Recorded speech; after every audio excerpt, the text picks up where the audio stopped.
ভাইজান, আফার একটা ফুল কিনে দেন। ফুল নেওয়ার যোগ্যতা সবাই রাখে না। আর তুমি আমাকে এই পার্ক ছাড়া কখনো কোথাও নিয়ে গেছো? আর সব সময় দিছো এই এক সস্তা ফুল। এত সুন্দর দেখতে, তারপরে ফুল নেওয়ার যোগ্যতা রাখে না। বাইরের দিকটা সুন্দর হলে হয় না রে, ভেতরটাও সুন্দর হতে হয়। কিছু মানুষের মুখে মধু থাকলেও অন্তরে বিষ থাকে। কি বলেন ভাইজান, বুঝি না কিছু। ওসব তুই বুঝবি না। এই টাকাগুলো রাখ, তোমার পরীক্ষা করাতে কাজে লাগবে। ধন্যবাদ ভাইজান। আচ্ছা, আজকে তাহলে আমি যাই।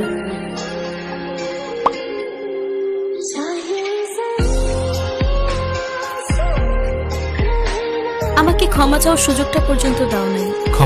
ক্ষমার চান্স তো তাকে দেওয়া যায় যে ভুল করে, আর যে ধোকা দেয় সে তো কোনোটারই যোগ্য না। এই যে মিস্টার, কতক্ষণ ধরে কল দিচ্ছি, ধরছেন না যে? কথা বলছিলাম, ফোন তো গাড়িতে।